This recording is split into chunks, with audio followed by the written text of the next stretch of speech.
It's Hill and Monique here, and thanks for tuning in to Dreamy Deep Dive. Tonight, we are asking you to just step back from the bright blue light glare of the surface world, plunge with us into a truly shocking mystery thousands of miles deep. We are about to unmask a forbidden truth, something far more bizarre, more unbelievable, really, than the wildest science fiction. Imagine, just for a moment, that everything you were ever taught about the Earth's center, that single, solid, unmoving core holding us all together, imagine that's completely and utterly wrong. It's a radical thought, isn't it? Totally. We're going to reveal that the planet beneath your feet, well, it's not a dense, stable ball of uniform metal. It might actually be a chaotic, squishy, heterogeneous, secret world. And perhaps for some people, even a hidden, forbidden kingdom, maybe one of immense power. Exactly. So we are settling in for quite an extended exploration tonight. A true dreamy deep dive. We're looking deep into the structure of our planet, mixing, the most unsettling modern seismology with the wildest legends, tales of advanced civilizations that might just dwell within. And as always, this is an all audio only experience. There's absolutely no video to watch. So please just settle in, get comfortable, relax. Or maybe you're listening while driving. That's perfect too.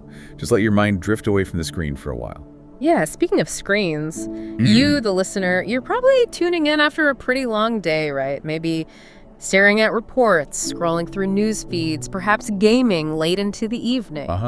We all do it. And if your eyes feel maybe a little dry right now, or heavy, or just a bit irritated, or maybe you've noticed that faint headache sort of behind your eyes after staring at bright pixels for too long. Yeah, that's your body basically telling you about digital eye strain. It's completely normal, happens to everyone, but it's definitely a signal you should, pay attention to. It really is. And taking this moment away from that constant flood of blue light, all the notifications, it has real, quite profound health benefits. Letting your eyes rest while you listen, well, it can ease that strain. It can actually improve your overall sleep quality tonight, lower stress hormones, and it really fosters mental clarity. It's true. When you close your eyes and just let your mind wander with us in this dreamy deep dive, you're supporting healthier posture, you might reduce potential eye pain, and you're creating a space for actual mindfulness. Exactly. Let your screen wait. Close your eyes, slow down a bit, and just listen instead.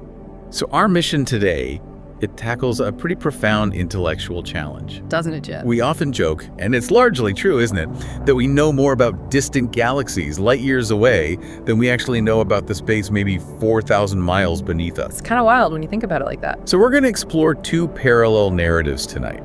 They sometimes echo each other in surprising ways. Okay. First, the really radical and unsettling new scientific view of Earth's messy inner core. It's requiring us to rewrite textbooks, basically, based on 50 years of assumptions. 50 years. Yeah. And second, we'll explore the enduring, often sensational history of the Hollow Earth theory. And tied into that, the legendary underground city of Agartha. Agartha.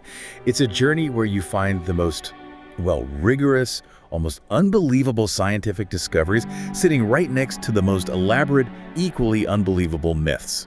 It's a strange pairing. It really is. So let's begin right at the core, literally, with the revolution that's happening in geophysics right now. Okay, so for over half a century, maybe even longer, the standard model of our planet's interior, it was, satisfyingly simple, kind of reassuring, actually.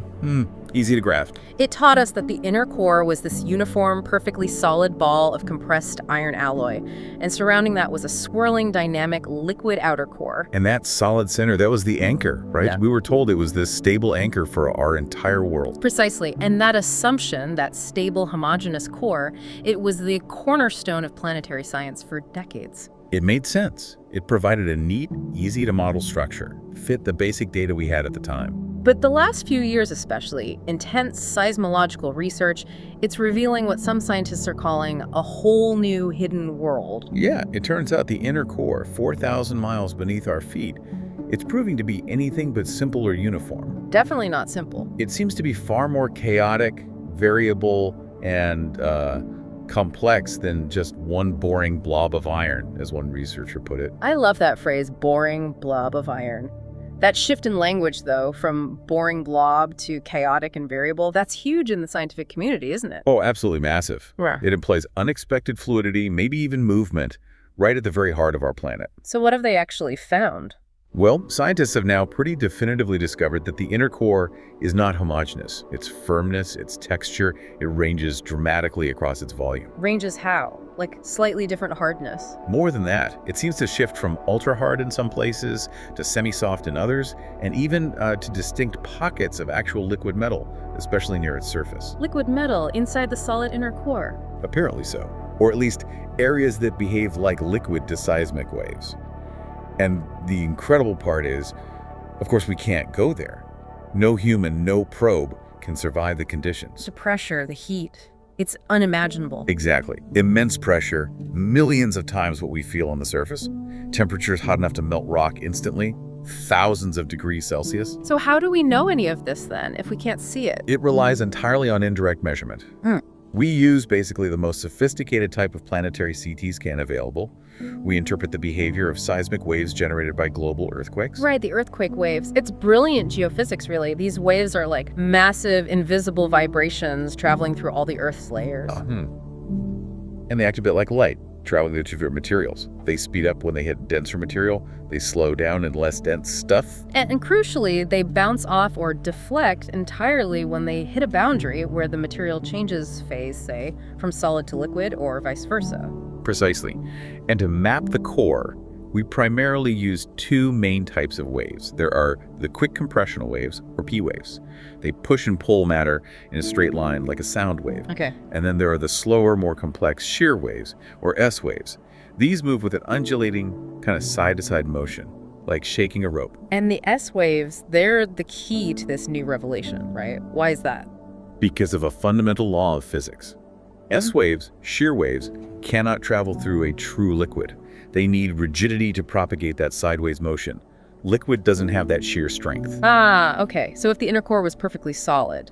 Then the S waves from a big earthquake should travel right through it, maybe slowing down a bit because it's dense, but they should come out the other side, predictably. Geophysicists were watching for this, analyzing data from huge earthquakes, looking at receivers on the exact opposite side of the planet. But they didn't see that. That's the crucial mismatch.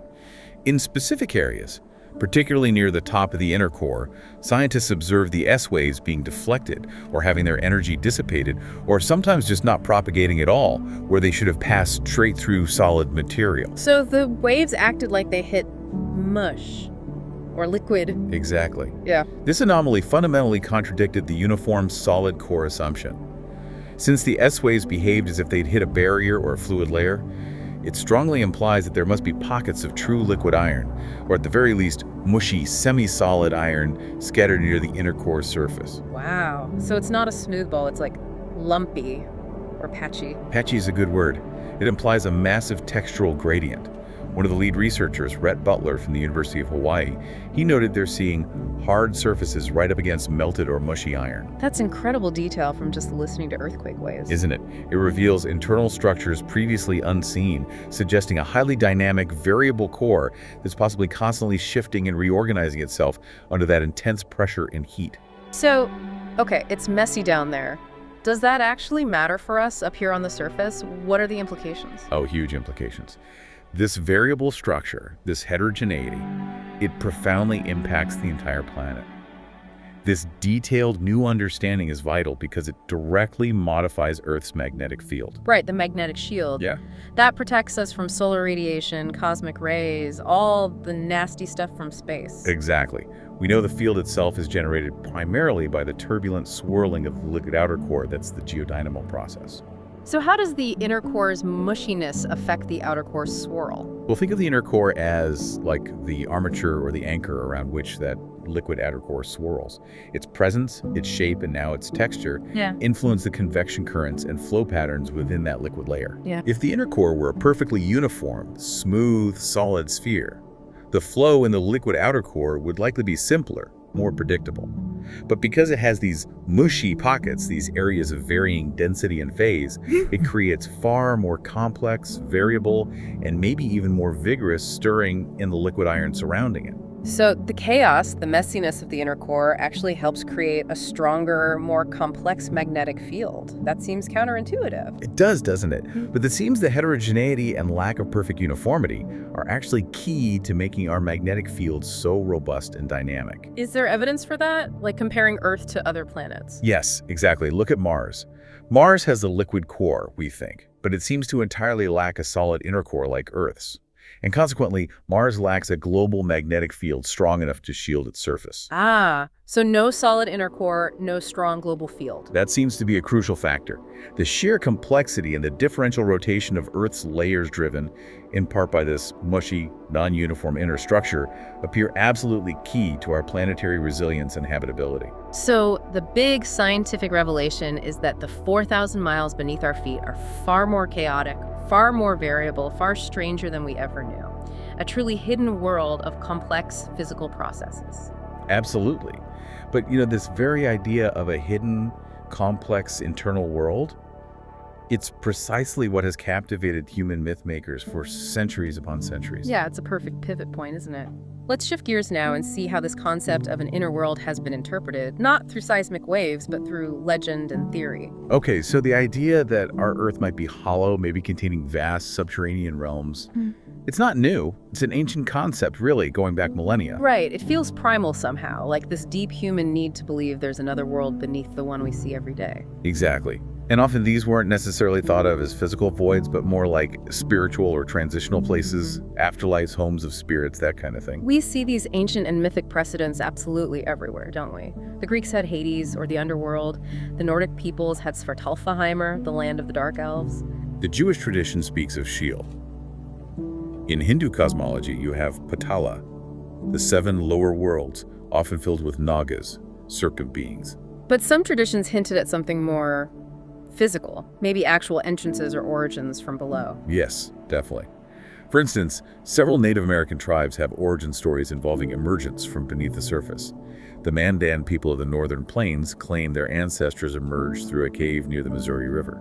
I remember reading about the Iroquois, too. They spoke of their original people living in a sky world beneath the Earth's crust before coming up. And the Aztecs claim to have originated from Chicamostoc, the place of 7 caves, or sometimes from Aztlan, often depicted as an island cave complex.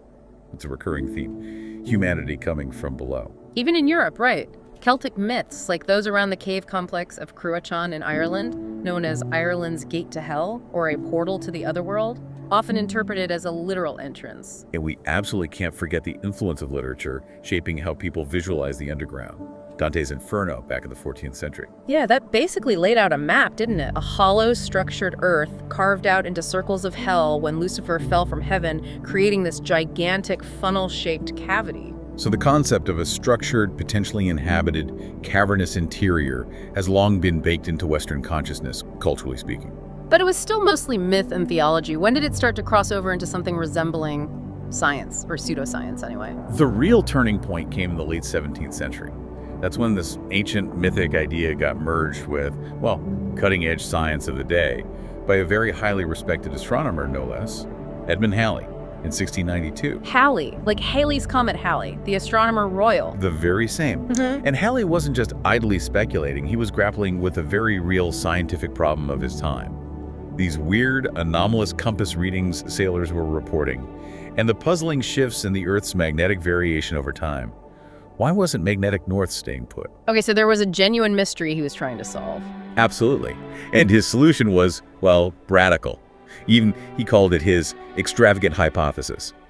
Halley proposed a complex, multi-shelled, hollow Earth. Multi-shelled, like an onion. Kinda, yeah, or like Russian nesting dolls. He hypothesized an outer shell, maybe 800 kilometers thick, roughly 500 miles, and inside that, 2 inner concentric shells, and then an innermost core, like the yolk of an egg, all nested within each other. Wow. Okay, and how did that explain the shifting compass needles? The genius, or perhaps the extravagance of his model, lay in the rotation. He suggested that these different spheres, these shells, all rotated independently and at slightly different speeds. Ah, so they're slipping past each other. Precisely. And if each sphere possessed its own magnetic poles, then the shifting alignment between them, this differential rotation, could mathematically account for the magnetic variations he and others were observing on the surface. It was a clever mechanical explanation for a magnetic phenomenon. That is clever. But where did the inhabited part come in? Well, this is where it gets even more speculative, even for Halley. He speculated that the atmosphere inside the shells, between the layers, was actually luminous, maybe lit by some kind of glowing gas, or perhaps light entered through the poles. Glowing atmosphere. And he went further, suggesting these inner spaces were possibly inhabited by life forms adapted to that environment. He even proposed that the aurora borealis, the northern lights, were caused by this luminous gas escaping from the interior near the poles, venting out from between the shells. That is quite a leap. It's incredible to think a foundational figure in modern science, Isaac Newton's contemporary and friend, championed such an idea. It shows how open the big questions were back then. But okay, let's fast forward about a century and a quarter. The idea finds its most aggressive American propagandist. Ah, yes. John Cleve Sims Jr., right, former U.S. Army officer. That's him. In 1818, Sims took Halley's basic concept, maybe simplified it a bit, and made it his singular obsessive life mission.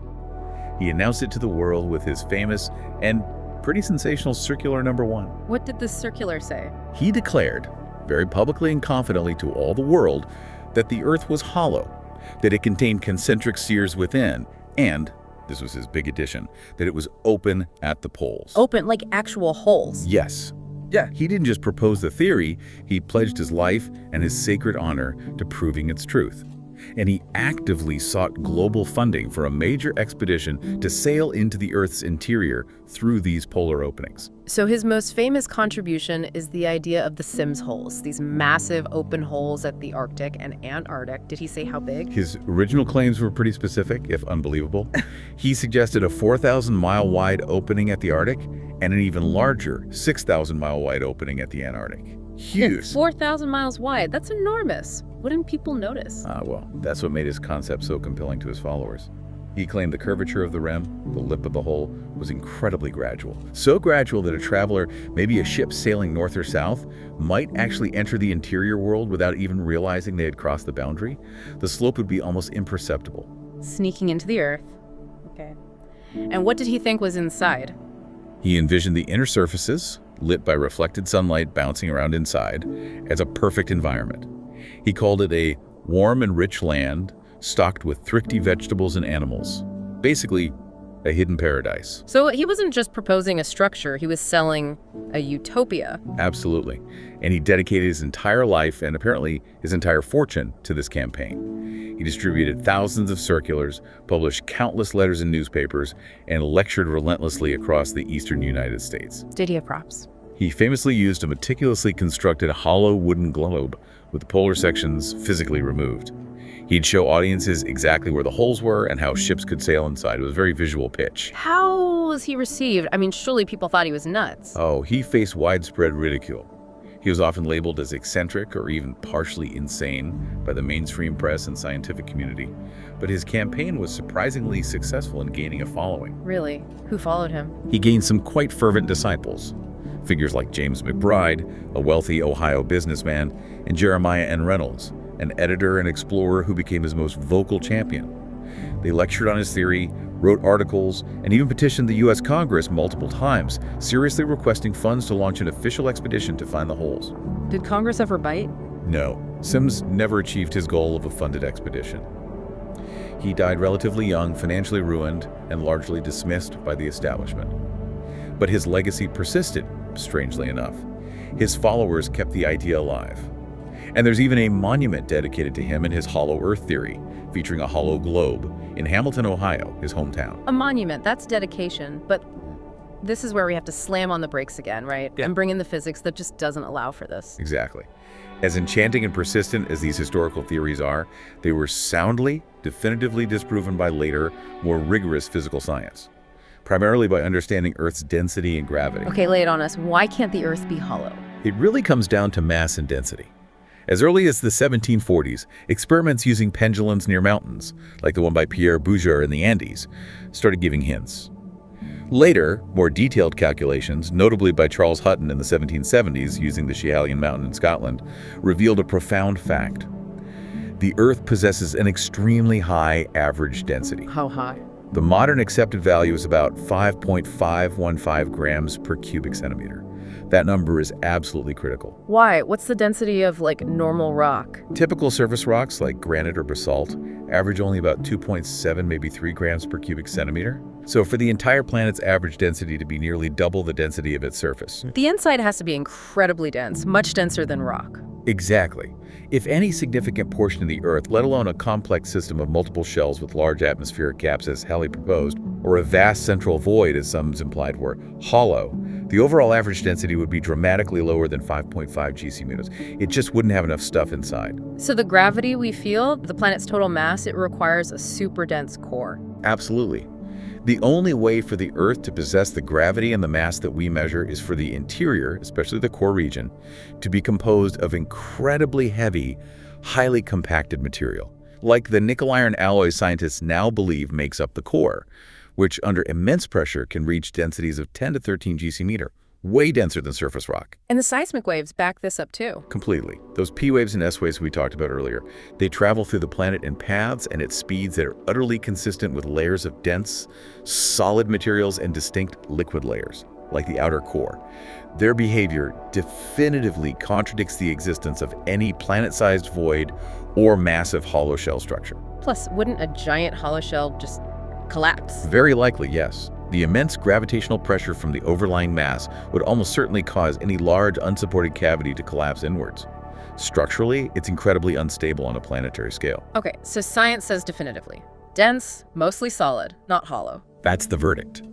So while Halley and Symes were genuinely trying to solve real magnetic or observational puzzles of their day, the structural theories were simply born before modern geophysics gave us the tools to measure density and map the interior accurately. Yeah, the idea didn't die, did it? It just morphed. Exactly. The deep human desire for a hidden, perhaps perfect world persisted. It transitioned from these quasi-scientific structural theories into pure myth and legend. Which brings us directly to Agartha. Okay, Agartha. If the hollow earth is the sort of empty container theory, then Agartha is what supposedly fills it, right? It's the high-tech, maybe mystical civilization dwelling within. That's a good way to put it.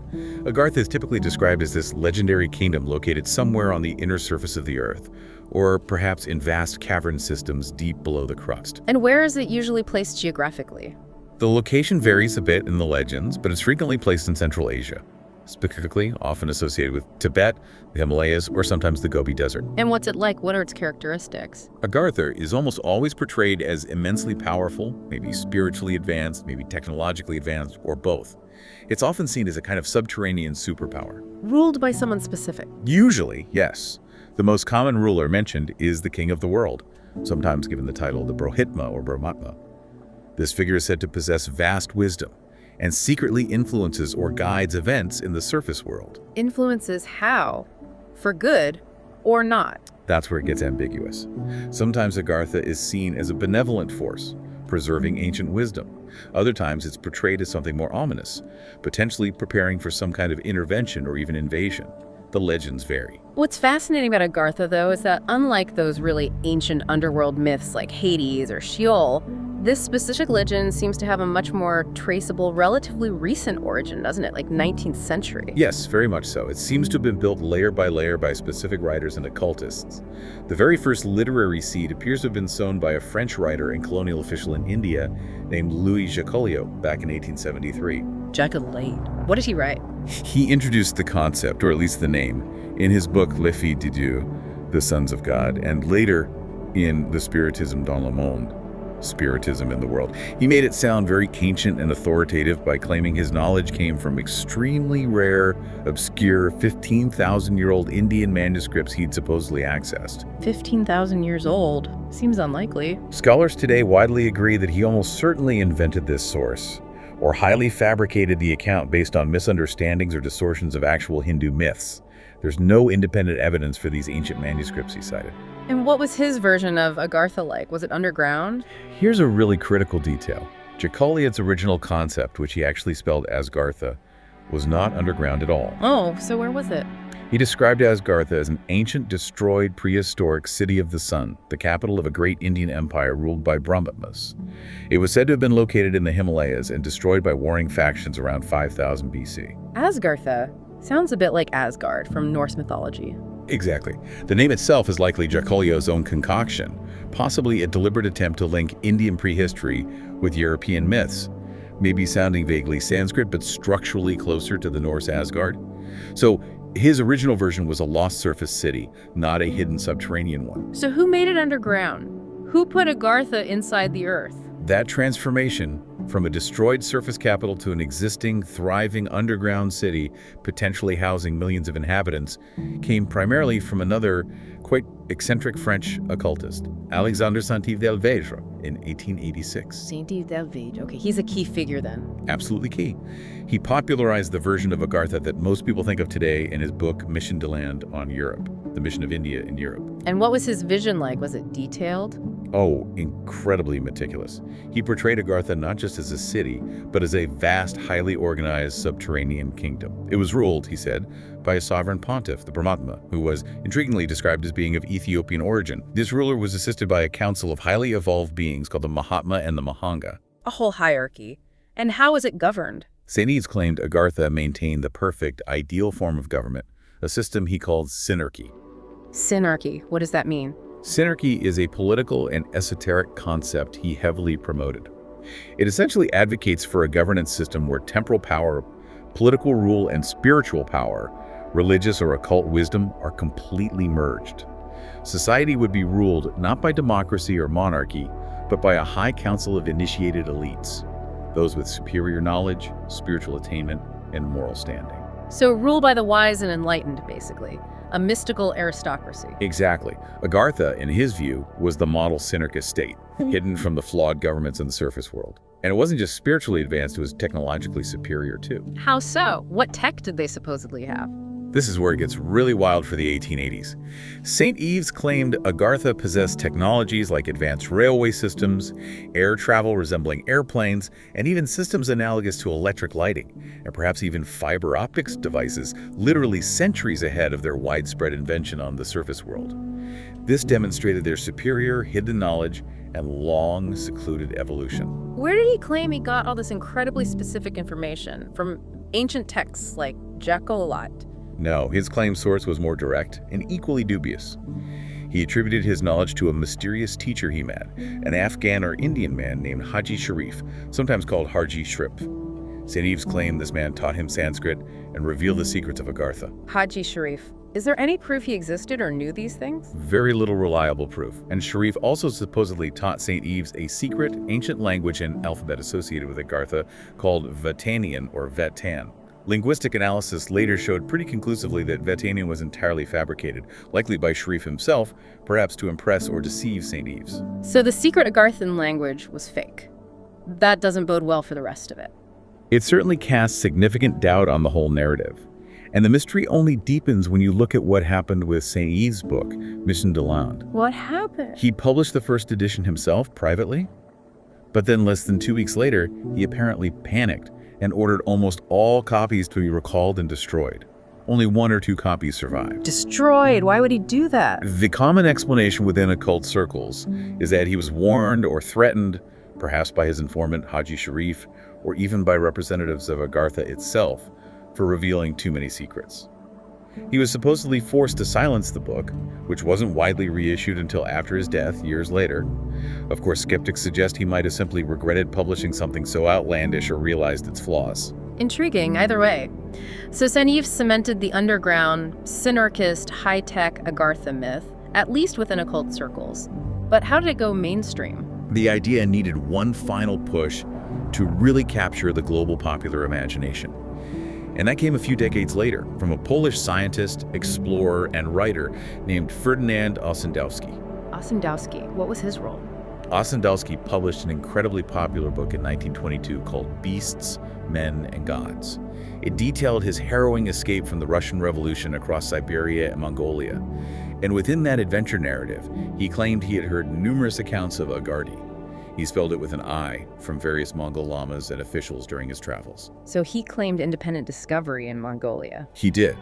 Although scholars quickly noted the startling similarities between his descriptions of Agartha and St. Eve's earlier work on Agartha, leading to accusations of plagiarism. Ossendowski always denied having read St. Eve's book, claiming his information came purely from Mongolian sources. Whether he plagiarized or not, his book was huge, right? Absolutely massive. It was an international bestseller, translated into many languages, and it brought the Agartha legend out of obscure French occultism and presented it as a real, tangible mystery encountered in the remote East. And did his version add anything new or just popularize St. Eve's ideas? He added some pretty terrifying and sensational details. He claimed Agartha was a vast subterranean kingdom housing an astonishing 800 million inhabitants. 800 million underground. That was his claim. And it was led by the all-powerful Brahitma, the king of the world, whose prayers were supposedly so potent they could influence the rotation of the earth and silence the winds. Wow. Power on a cosmic scale. And most disturbingly, Ossendowski relayed a chilling prophecy he supposedly heard, that Agartha would one day emerge from its subterranean realm and invade the surface world, possibly around the year 2029, leading to massive global conflict and upheaval before establishing its own world order. 2029, that's getting closer. A bit alarming. Quite. Ossendowski's account cemented the image of Agartha, not just as a hidden utopia, but as a potentially dangerous, world-altering power waiting beneath our feet. Now, this Agartha legend, it often gets tangled up with another mythical place, doesn't it? Shambhala. Yes, very often. They're frequently associated or confused. Shambhala is another legendary hidden kingdom, usually located somewhere in Inner Asia, prominent in Tibetan Buddhist traditions. It's described as a pure land, a city of peace, ruled by enlightened kings guarding the highest teachings of the Kalachakra Tantra. So both are hidden utopias in roughly the same part of the world.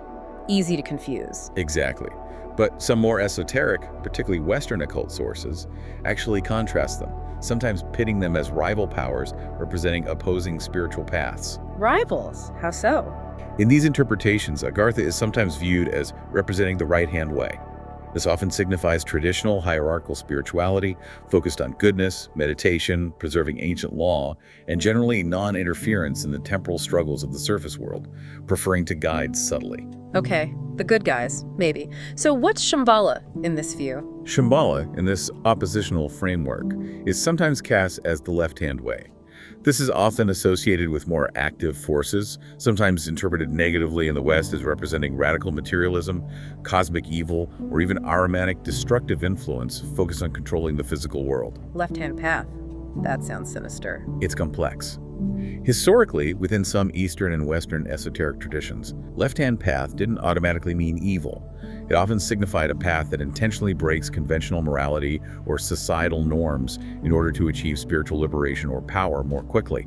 But to outsiders, or those on the right-hand path, these methods could certainly appear dangerous, selfish, or destructive. So it creates this confusing duality.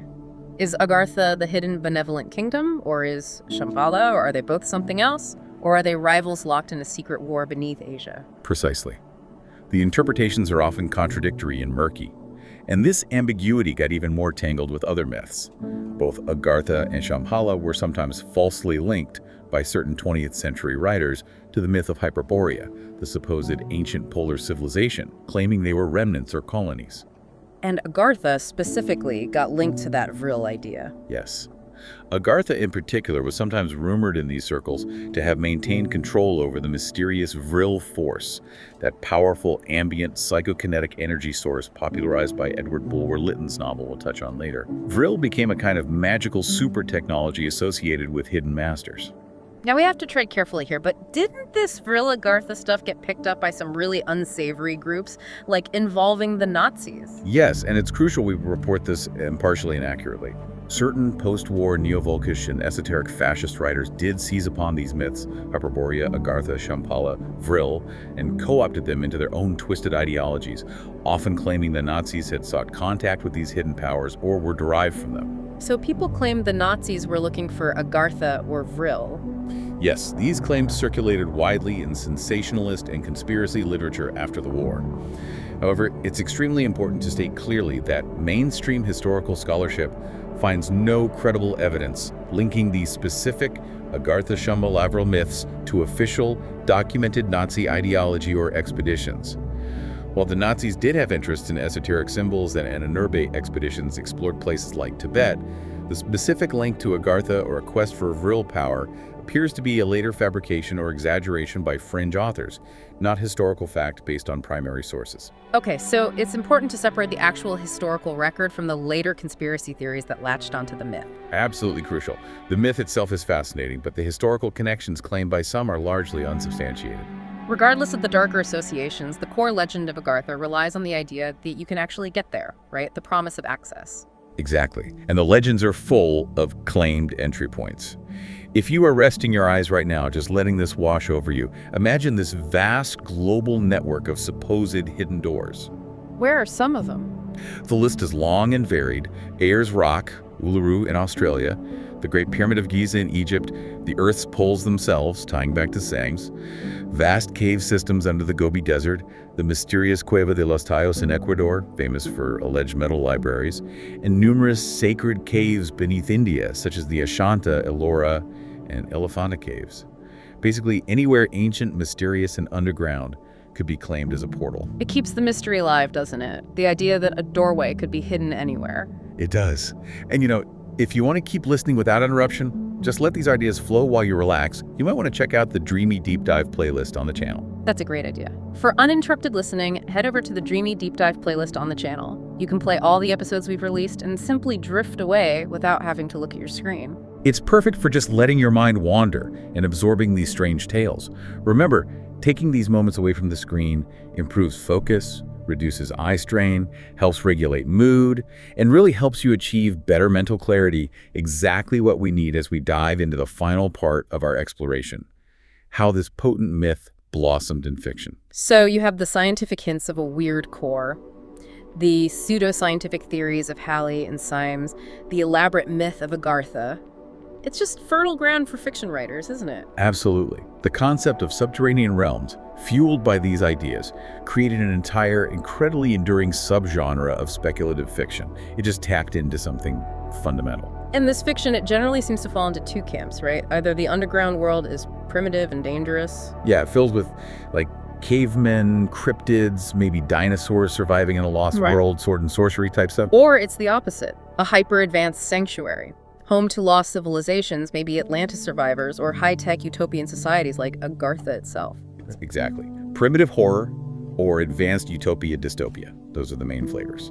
And the fictional history starts surprisingly early. Long before Jules Verne, even. Oh, yes. Way back in 1741, the Danish-Norwegian writer Ludvig Holberg published a satirical novel called Nikolai Clemy Eider Subterraneum, or Niels Klim's Underground Travels. What happens in that one? It's quite elaborate. The protagonist, Niels Klim, falls through a cave entrance in Norway. He doesn't just land in a big cavern, he actually ends up orbiting a smaller planet inside the Earth's outer shell. And he later explores the inner surface of that outer shell itself, encountering bizarre civilizations. It really laid out the template for the whole genre. A planet inside the planet, that's complex. And then, tying directly back to the pseudoscience we discussed, there was that 1820 novel, Simsonia, A Voyage of Discovery. It was published anonymously under the name Captain Adam Seaborn. Ah, the one reflecting Sims' ideas. Exactly. It was a clear, fictionalized retelling of John Cleves Sims Jr.'s concepts. Sailing through the polar opening, finding habitable lands inside. It shows how immediately the public was consuming Sims's theory, blurring that line between his scientific proposal and outright adventure fiction. Some even speculated Sims himself wrote it pseudonymously. Fascinating. But the really famous one, the one everyone thinks of first, is probably Jules Verne's Journey to the Center of the Earth from 1864. Absolutely iconic. Professor Lidenbrock, Axel, Hans the Guide, descending through the Icelandic volcano Snæfellsjökull. But it's crucial to point out something about Verne's version, isn't it? It's not really a hollow Earth in the Simtali sense. But that's a really important distinction.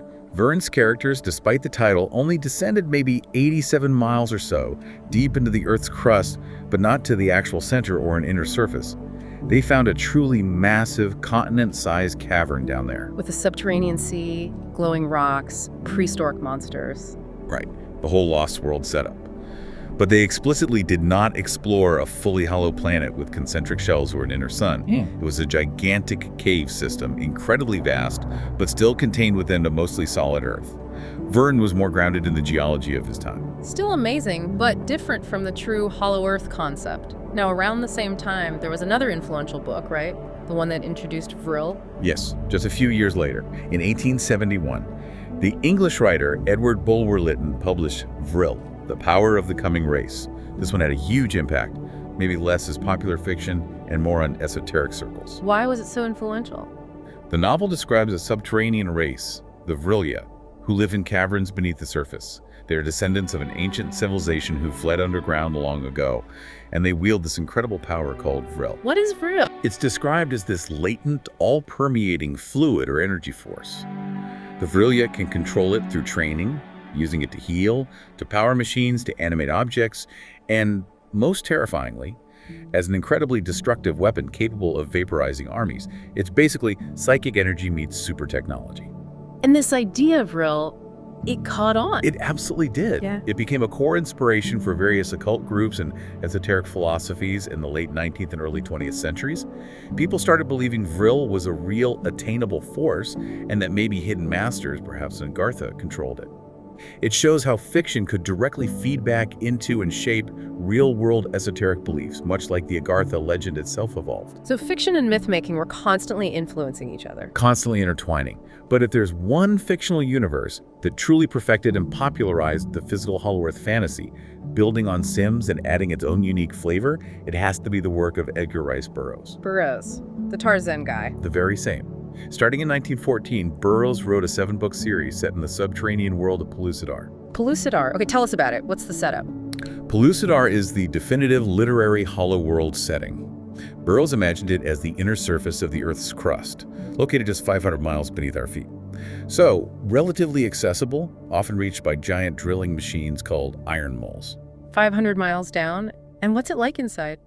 Dark? Quite the opposite. This is one of Burroughs' most brilliant inventions. Pellucidar is perpetually illuminated by a miniature inner sun fixed at the very center of the Earth's hollow sphere. This inner sun is essentially the Earth's molten core itself, blazing constantly overhead. An inner sun, so it's always daytime. Always. Perpetual unblinking daylight everywhere on the inner surface. And this creates one of the most fascinating and disorienting aspects of Pellucidar's internal physics. Because the inner sun never rises or sets, and there's no moon or stars visible.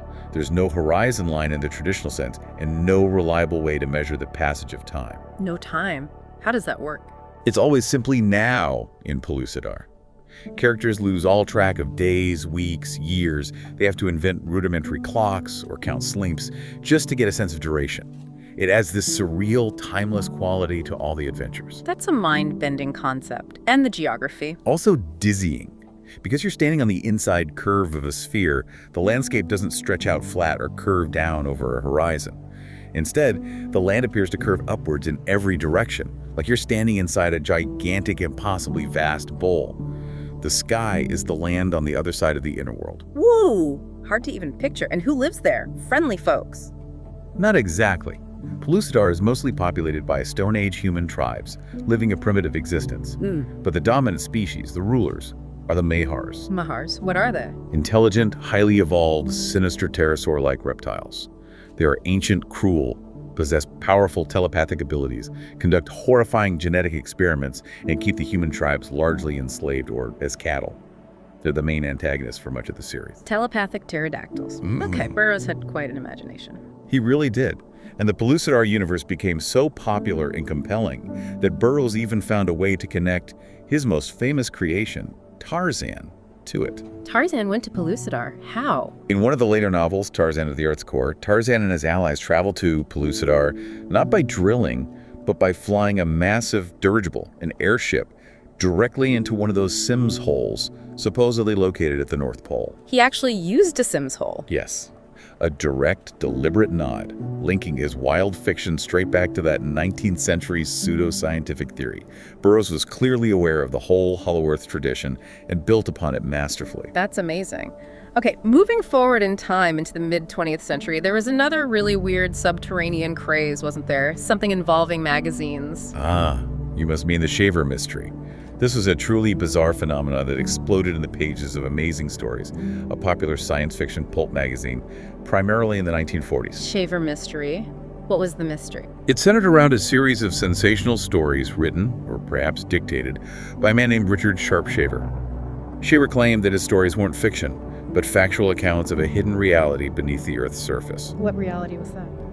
Shaver claimed that a highly advanced, ancient, prehistoric race, sometimes called the Titans or Atlans, had once inhabited the Earth. Before leaving the planet, or dying out, they built a vast, worldwide network of underground caverns, a literal honeycomb Earth filled with their abandoned, still-functioning advanced machinery. Okay, so ancient aliens or ancients leaving tech behind. Common trope. What was the mystery or danger? The current inhabitants of these caves, according to Shaver, were the Diro, short for detrimental robots. These weren't actual robots, but degenerate, sadistic descendants of the original builders, or perhaps a slave race left behind. Degenerate descendants. Sounds ominous. Very.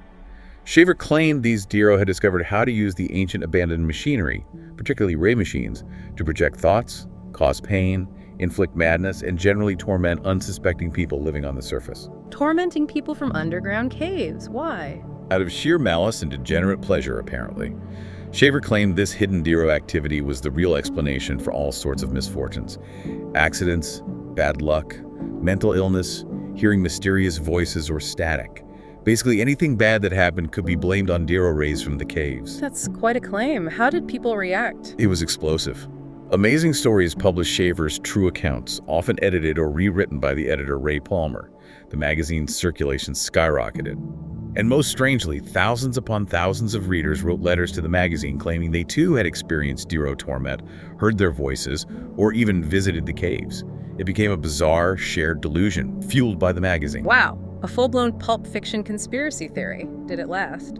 The main Shaver mystery craze faded after a few years, facing ridicule from mainstream science fiction circles and eventually being dropped by the magazine. But the core ideas, hidden caves, ancient tech, malevolent underground dwellers influencing the surface, lingered in conspiracy culture for decades. It just shows how potent that hidden world beneath idea is. And it hasn't gone away, has it? It's still showing up in modern pop culture. Absolutely.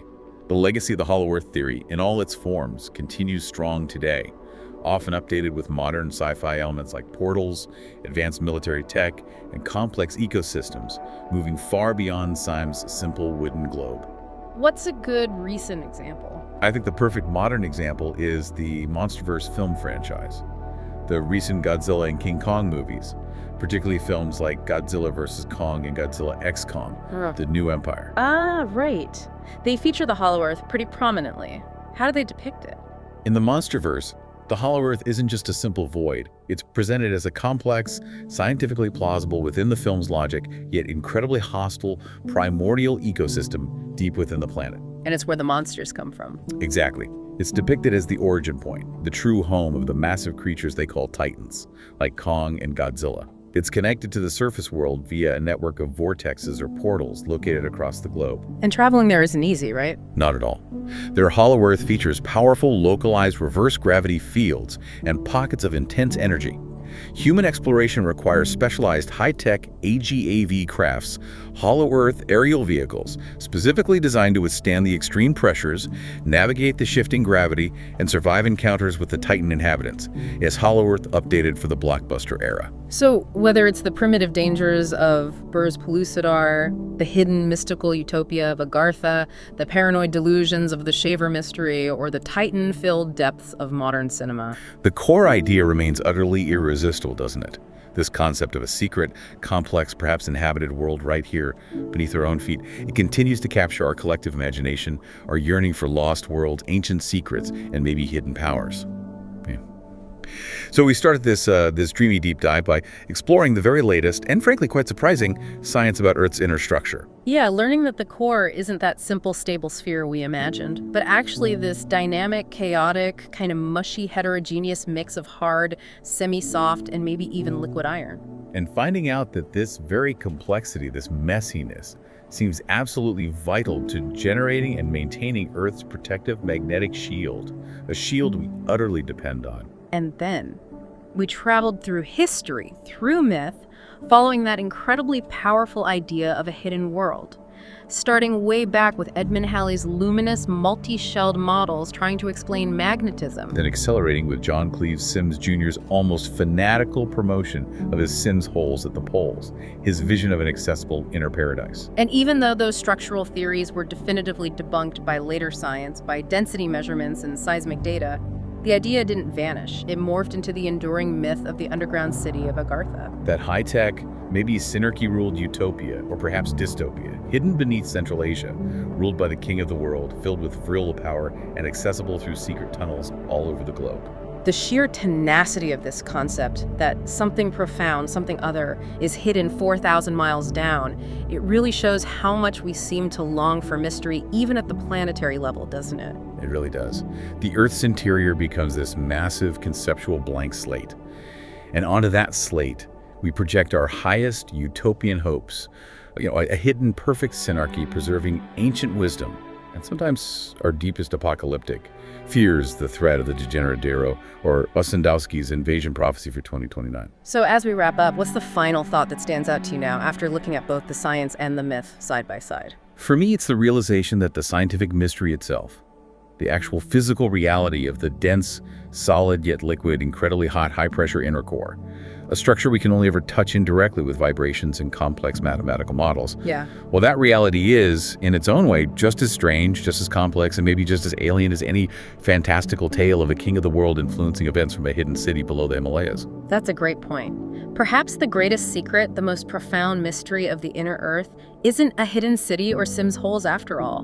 Maybe it's the sheer, almost unknowable complexity of those 4,000 miles of extreme physics that we can only probe indirectly.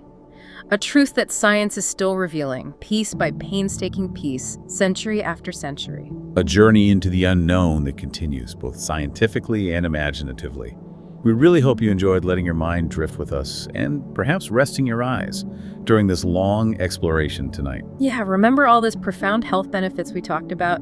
Taking time away from the screen, easing eye strain, lowering stress, fostering mental clarity, just allowing your mind to absorb and wander. It's good for you. It really is. And if you want more long-form, audio-only content like this, perfect for relaxing or listening on the go, remember you can find uninterrupted listening over at the Dreamy Deep Dive playlist on the channel.